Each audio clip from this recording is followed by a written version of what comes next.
Hi అందరికీ. Engineering కాలేజ్లో second sem holidays తర్వాత ఆ రోజే కాలేజ్కి వచ్చారు స్టూడెంట్స్ అందరూ ఒక్కొక్కరిగా వస్తుంటే అప్పటికే వచ్చి చాలాసేపు ఎవరి కోసమో వెతుకుతున్నాయి మురళి కళ్ళు. మురళి ఎంతోసేపటి నుంచి ఎదురు చూస్తున్నా తనకు కావలసిన వారు ఇంకా రాలేదు. అప్పటి వరకు తన ప్లేస్లో కూర్చుని ఎదురు చూస్తున్న మురళి ఇక ఎదురు చూడలేక గుమ్మం వరకు వెళ్ళి మరీ చూశాడు. కానీ తనకు కావలసిన వారు ఇంకా రాలేదు. తలను తోటకూర కాడలాగా వాల్చేసుకొని నీరసంగా వచ్చి తన ప్లేస్లో కూర్చున్నాడు మురళి. కాసేపటికి తను ఇంతవరకు ఎవరి కోసమైతే ఎదురు చూస్తున్నాడో తను మోహన స్నేహితులతో మాట్లాడుకుంటూ నవ్వుతూ క్లాస్ రూమ్లోకి వచ్చింది. హాలిడేస్ తర్వాత మొదటిసారిగా మోహనను చూసిన మురళికి పోయిన ప్రాణం తిరిగి వచ్చినట్టు అనిపించింది. వెంటనే వెళ్ళి మోహనకు హాయ్ చెప్పి వెళ్ళి తన సీట్లో కూర్చున్న మురళి తన చూపులు మాత్రం మోహన వైపు నుంచి తిప్పుకోలేకపోతున్నాడు. మురళి తల్లిదండ్రులు భూషణం, కాంతం. భూషణం దంపతులకు వారి తాతల నుంచి వచ్చిన ఆస్తులు బాగానే ఉన్నాయి. ఉన్న పొలాలను, తోటలను చూసుకుంటూ వచ్చిన ఆదాయంతో మరిన్ని ఆస్తులను కొంటూ వస్తున్నాడు భూషణం. వీరికి పెళ్ళైన 5 సంవత్సరాలకు ఎన్నో పూజలు చేసి మొక్కులు మొక్కగా పుట్టాడు పెద్ద కొడుకు సుందరం. పెళ్ళైన 5 ఏళ్లకు పుట్టిన కొడుకు సుందరం అంటే కాంతానికి పంచప్రాణాలు. పుట్టినప్పటి నుంచి సుందరాన్ని ప్రాణంగా చూసుకున్నారు కాంతం దంపతులు. సుందరం మీద ఉన్న ప్రేమతో నాకింక పిల్లలు వద్దు, మొత్తం ఆస్తంతా మన సుందరానికి ఉండాలి అంటూ ఇక పిల్లలు పుట్టకుండా ఆపరేషన్ చేయించుకుంది కాంతం. కానీ తనొకటి తెలిస్తే దైవం ఒకటి తలిచాడని అన్నట్టుగా కాంతం చేయించుకున్న ఆపరేషన్ ఫెయిల్ అవ్వడంతో సుందరానికి 9 సంవత్సరాల వయసున్నప్పుడు కాంతం మళ్ళీ నెలతప్పింది. తనకు మరొక బిడ్డ వద్దు, తీయించేసుకుంటాను అన్న భూషణం కాంతం మాటను పడనివ్వలేదు. ఆ దేవుడు మనకిచ్చిన అదృష్టాన్ని చేతులారా నాశనం చేస్తానంటే నేను ఊరుకోను అంటూ భూషణం అడ్డుపడడంతో కాంతం 2వ కాన్పులో తనకు ఇష్టం లేకుండానే మురళికి జన్మనిచ్చింది. కాంతం మురళికి కన్న తల్లి అయినా ఏనాడు తనను అలా చూడలేదు. పెద్ద కొడుకు సుందరాన్ని ప్రేమగా చూసుకుంటూ తనకు ఇష్టం లేకుండా పుట్టిన మురళిని మాత్రం ఏదో అలా గాలికి పెంచినట్టుగా పెంచేసింది. సుందరం చిన్నప్పటి నుంచి తను ఏం కావాలంటే అది ఎంత గొడవ చేసైనా సాధించేవాడు. కానీ మురళి మాత్రం తనకు ఉన్నంతలోనే సర్దుకుని ఉండేవాడు. చిన్నప్పటి నుంచి కాంతం అన్నదమ్ములు ఇద్దరి మధ్య చూపిస్తున్న వ్యత్యాసాన్ని మురళి గమనిస్తూనే ఉన్నాడు. కానీ భూషణం మాత్రం తన 2 కొడుకులను ఒకేలా చూసుకునేవాడు. పెద్దవాడు సుందరానికి చదువు సరిగా వంట పట్టకపోవడంతో ఇంటర్ వరకు చదివి ఆ తర్వాత తండ్రితో పాటు వ్యవసాయం చూసుకునేవాడు. సుందరానికి పెళ్లి వయసు రాగానే కాంతం తనకు ఎంతో ఇష్టమైన తన తమ్ముడు కూతురు సుధను సుందరానికిచ్చి పెళ్లి జరిపించింది. మేనకోడల మీద ఉన్న ఇష్టంతో కాంతం సుధకు ఏ పని చెప్పేది కాదు. సుధ చక్కగా రెడీ అయి టీవీ చూస్తూ కాలక్షేపం చేస్తుంటే పని మొత్తం కాంతమే చేసుకునేది. సుందరం పెళ్ళైన 2 ఏళ్లకు పాము కాటుతో భూషణం మరణించాడు. భూషణం లేకపోవడంతో ఇంటి పెత్తనం పూర్తిగా కాంతం చేతుల్లోకి వచ్చేసింది. పెళ్ళైన 4 సంవత్సరాల తర్వాత సుధకు ముందు పాప, ఆ తర్వాత సంవత్సరం బాబు పుట్టారు. పిల్లల పెంపకం, వాళ్ళ మంచి చెడులు సమస్తం పూర్తిగా కాంతమే చూసుకునేది. సుధ ఒక చిన్న పని కూడా చేసి ఎరగదు. ఇక మురళి విషయానికి వస్తే చిన్నప్పటి నుంచి తన చదువు, ఇల్లు తప్ప బయట ప్రపంచం గురించి పెద్దగా పట్టించుకోడు.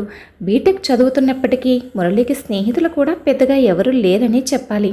కాలేజ్లో అమ్మాయిలతో కూడా అంతగా మాట్లాడడు. అలాంటి మురళికి మోహన్ అంటే ఎంతో నచ్చింది. మురళి బీటెక్ స్టార్టింగ్ నుంచి మోహనను గమనిస్తూనే ఉన్నాడు. తను అందరిలాంటి అమ్మాయి కాదు, చూడచక్కని రూపురేఖలతో పాటు చదువు, సంస్కారం కలగలిసిన అమ్మాయి. తను అందరితోనూ కలుపుగోలుగా మాట్లాడుతుంది. తనకి తెలిసినంతలో అందరి డౌట్స్ క్లియర్ చేస్తుంది. అలా అని తన లిమిట్స్ తను ఎప్పుడూ క్రాస్ చేయదు. ఎప్పుడు ఏ అమ్మాయితోనూ పెద్దగా మాట్లాడని మురళి సబ్జెక్ట్లో డౌట్స్ విషయంగా మొదట్లో మోహనతో మాట్లాడాడు. తను ఎక్స్ప్లెయిన్ చేసే విధానం, మాట్లాడే పద్ధతి మురళి మనసుకు హత్తుకునేలా ఉండేది. అలా నెమ్మదిగా మోహనతో స్నేహం ఏర్పడింది. కానీ అది స్నేహం కాదు, ప్రేమ అని మురళికి ఈ హాలిడేస్లోనే అర్థమైంది. ఈ హాలిడేస్ అన్ని రోజులు మోహనని చూడకుండా ఉండడం మురళికి చాలా కష్టమైంది. ఎప్పుడెప్పుడు కాలేజీకి వెళ్తానా, ఎప్పుడెప్పుడు మోహనని చూస్తానా అని ఎదురు చూస్తున్నాడు పాపం. ఇక ఆలస్యం చేయకుండా వీలైనంత తొందరలో మోహనతో తన ప్రేమ విషయం చెప్పేయాలని నిర్ణయించుకున్నాడు. అనుకున్నదే తడవుగా మోహనకు విషయం చెప్పడానికి చాలా ప్రయత్నాలు చేశాడు. కానీ మురళి వల్ల కాలేకపోయింది. రోజులు గడుస్తున్నాయి. ఇప్పటికీ చెప్పకపోతే తన మోహన వేరే ఇంకెవరికైనా సొంతం అయితే అన్న భయం మురళి మనసులో మొదలైంది. ఒకరోజు మోహన కాలేజ్ గ్రౌండ్లో బెంచ్ మీద కూర్చుని చదువుకుంటోంది. మోహన ఒంటరిగా ఉండడం గమనించిన మురళి ఇదే సరైన సమయం అనుకొని తనకు తనే ధైర్యం చెప్పుకొని తన ప్రేమను మోహన అంగీకరించాలి అని మనసులో కోటి దేవుళ్లకు మొక్కుకొని అడుగు ముందుకు వేశాడు. తిన్నగా వెళ్ళి బెంచ్ మీద మోహనకు కాస్త దూరంగా కూర్చున్నాడు. ఇద్దరూ ఒకరికొకరు హాయ్ చెప్పుకున్నారు. మాటల మధ్యలో మురళి, మోహన, నేను నీతో ఎప్పటినుంచో ఒక విషయం చెప్పాలనుకుంటున్నాను అన్నాడు. అయితే చెప్పు అంది నవ్వుతూ మోహన. నేను నిన్ను మనస్ఫూర్తిగా ప్రేమిస్తున్నాను. నువ్వు ఒప్పుకుంటే మన స్టడీస్ కంప్లీట్ అయిన తర్వాత నాకు జాబ్ వచ్చాక నిన్ను పెళ్లి చేసుకుంటాను అన్నాడు. మురళి చెప్పిన మాటలకు మోహన కాసేపు మౌనంగా ఆలోచిస్తూ ఉండిపోయింది. మురళి, మా నాన్నగారు నేను ఇంటర్ చదువుతున్నప్పుడు అనారోగ్యంతో చనిపోయారు. అప్పటి నుంచి మా అమ్మే నన్ను కష్టపడి పెంచి చదివిస్తోంది. అన్నట్టు మీ ఆస్తి అంతస్తులకు నేను ఏమాత్రం సరిపోను.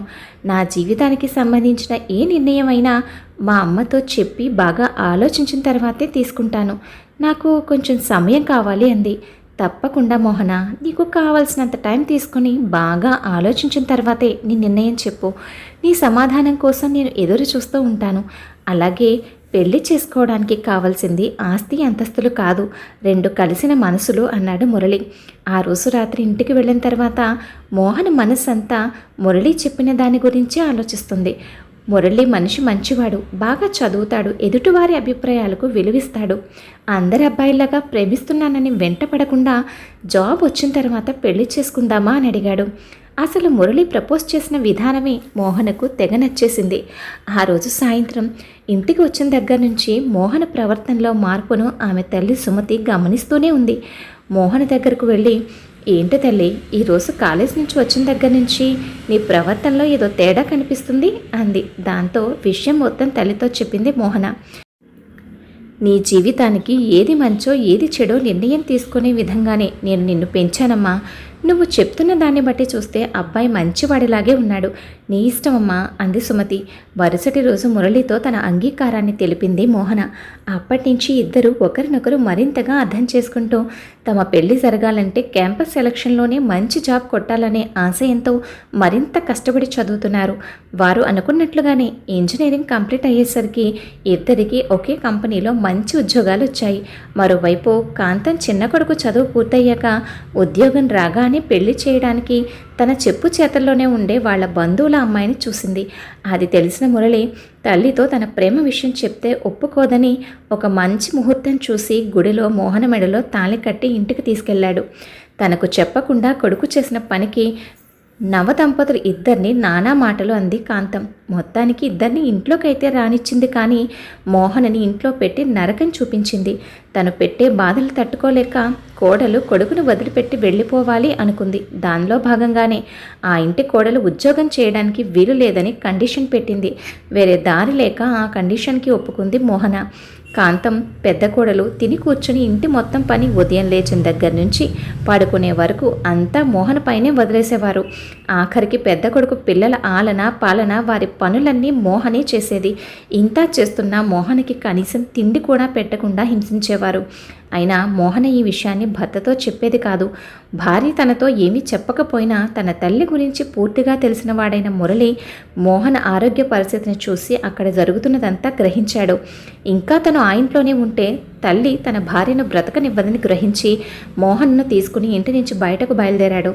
బయటకు వెళ్తున్న మురళికి కాంతం అడ్డుపడి, నువ్వు ఇంట్లో నుండి వెళితే ఆస్తిలో చిల్లి గవ్వ కూడా నీకు దక్కదు అని బెదిరించింది. ఆ మాటకు మురళి, అమ్మా, నేను చిన్నప్పటి నుంచి నేను చూస్తున్నాను. నువ్వు నన్ను ఎలా పెంచావో, అన్నయ్యని ఎలా పెంచావో తెలుసు కదమ్మా. నేను అన్నీ భరించి ఇక్కడున్నా నువ్వు ఎప్పటికీ ఆస్తిలో నాకు వాటా ఇవ్వవు. ఈ ఆస్తి కోసం ఆశపడి నేను ఇంకా ఇక్కడే ఉంటే నా భార్య నాకు దక్కదు అంటూ మోహన వద్దు అంటున్న భార్యని తీసుకొని ఇంటి నుంచి బయటకు వచ్చేశాడు. ఆఫీస్కు దగ్గరలోనే ఒక డబుల్ బెడ్రూమ్ ఫ్లాట్ తీసుకుని దాంట్లో మురళీ మోహనలు వారి సంసార జీవితాన్ని కొత్తగా ప్రారంభించారు. మోహన కూడా జాబ్లో జాయిన్ అయింది. మురళి మోహనకు ఇంట్లో ప్రతి పనిలోనూ సాయం చేస్తూ ఉండేవాడు. పెళ్లికి ముందు అమూల్ బేబీలాగా ఉండే మురళిలో ఇప్పుడు మోహనని చూసేసరికి చిలిపితనం, అల్లరి బాగా ఎక్కువయ్యాయి. ఇద్దరూ అలా సరదాగా కాలాన్ని గడుపుతూ కలిసి ఆఫీస్కి వెళ్ళొస్తూ ఉండేవారు. అలా 1 సంవత్సరం ఇట్టే గడిచిపోయింది. అనుకోకుండా వాళ్ళు వర్క్ చేస్తున్న కంపెనీకి లాస్ రావడంతో వాళ్ళ కంపెనీలో అందరి ఉద్యోగాలు పోయాయి. ఇంక ముందు ఏం చేయాలో అనే ఆలోచనలో పడ్డారు ఇద్దరు. మోహన బాగా ఆలోచించి కొత్తగా మనమే ఒక స్టార్టప్ కంపెనీ స్టార్ట్ చేయాలని సలహా ఇచ్చింది. మురళి మొదట భయపడినా తర్వాత మోహన్ ఇచ్చిన ధైర్యంతో అడుగు ముందుకు వేశాడు. అప్పటి వరకు వారు సేవింగ్స్లో దాచిన డబ్బుకి మరికొంత బ్యాంక్ లోన్ తీసుకొని చిన్నగా ఒక కొత్త కంపెనీని స్టార్ట్ చేశారు. 6 నెలలు తిరిగేసరికి మంచి మంచి ప్రాజెక్టులు రావడంతో మార్కెట్లో మంచి పేరు సంపాదించారు. 2 సంవత్సరాలు తిరిగేసరికి అంచెలంచెలుగా వారి కంపెనీని విస్తరించారు. ఒక పెద్ద సొంత ఇంటిని కూడా కట్టుకున్నారు. మోహన ఒంటరిగా ఉంటున్న తన తల్లి సుమతిని తన దగ్గరకు తెచ్చేసుకుంది. సంతోషంగా ఉన్న కూతుర్ని, అల్లుడిని చూసుకుంటూ ఆనందంగా కాలం గడుపుతుంది సుమతి. మరోవైపు చిన్న కొడుకు ఇంటి నుంచి బయటకు వెళ్ళిపోయాక మళ్ళీ ఎక్కడ చిన్న కొడుకు వాటాకి వస్తాడో అన్న భయంతో ఆస్తి మొత్తం పెద్ద కొడుకు పేరు మీద రాసేసింది కాంతం. అప్పుడు కానీ తెలిసొచ్చింది కాంతానికి ఎవరేమిటో అని. ఆ తర్వాత పెద్ద కొడుకు కోడలి నిజస్వరూపాలు మెల్లమెల్లగా బయటపడ్డాయి. కాంతం చిన్న కోడలిని ఎన్ని కష్టాలైతే పెట్టిందో అంతకు మించిన కష్టాలు పెద్ద కోడలు కాంతానికి రుచి చూపించింది. ఇంటెడు చాకరీ చేయించి కడుపు నిండా తిండి కూడా పెట్టేది కాదు. అత్తగారి హోదాలో చిన్న కోడల్ని తను పెట్టిన కష్టానికి అప్పట్లో తను ఎంత నరకం అనుభవించిందో తెలిసింది కాంతానికి. చిన్న కొడుక్కి, కోడలికి తను చేసిన ద్రోహానికి కుమిలి కుమిలి ఏడ్చింది. ఒకరోజు ఇంట్లో గచ్చు కడుగుతున్న కాంతం జారి పడితే కాంతం చెయ్యి విరిగింది. ఆ పరిస్థితుల్లో ఉన్న కాంతానికి వైద్యం చేయించకపోగా పెద్ద కొడుకు, కోడలు ఇంట్లో నుంచి నిర్దాక్షిణ్యంగా బయటకు గెంటేశారు. దాంతో ఏం చెయ్యాలో ఎటుపోవాలో తోచక పిచ్చి పట్టిన దానిలా దీనంగా ఆ గుమ్మం ముందు తిరుగుతూ ఉంటే చూసిన వారందరూ కాంతం చేసిన దానికి తగిన శిక్ష పడింది అనుకునేవారు. వారి మాటలు కాంతాన్ని మరింత కుంగదీశాయి. ఎలాగైనా సరే చిన్న కొడుకు, కోడల కాళ్ళు పట్టుకొని వారికి క్షమాపణ చెప్తే తన మూట కట్టుకున్న పాపం కొంచెమైనా తగ్గుతుందని భావించి మురళి ఇంటికి వచ్చి కొడుకు కాళ్ళ మీద పడపోతే మోహన అత్తగారిని పైకి లేపి జరిగిందంతా తెలుసుకుంది. కొడుకు, కోడలికి క్షమాపణ చెప్పి కాంతం అక్కడి నుంచి వెళ్ళిపోబోతూ ఉంటే మోహన కాంతం పరిస్థితిని చూసి జాలిపడి అత్తగారిని తమతోనే ఉంచుకుంది. మోహన సంరక్షణలో 2 నెలల్లో కాంతం పూర్తి ఆరోగ్యంతో కోలుకుంది. ఇంతలో మోహన తల్లి కాబోతుందనే శుభవార్త తెలిసింది. ఓవైపు తల్లి, మరోవైపు అత్తగారు మోహనను కాలు కింద పెట్టకుండా చూసుకున్నారు. మోహనకు ఘనంగా సీమంతం జరిపించారు. మురళీమోహన్ల ప్రేమకి గుర్తుగా బంగారు బొమ్మ లాంటి పాప పుట్టింది. పాపను అత్తగారికి, అమ్మకి అప్పగించి మురళీమోహనులు బిజినెస్ పనుల్లో బిజీగా ఉంటూ అలా ఆనందంగా సాగిపోతుంది వారి జీవితం. కథ విన్నారు కదా అండి. కథపై మీ అభిప్రాయాన్ని తప్పకుండా కామెంట్ చేయండి. మీ కామెంట్ నాకు మరింత ఉత్సాహాన్ని ఇస్తుంది. మరొక మంచి కథతో మళ్ళీ కలుద్దాం. ఉంటాను మరి.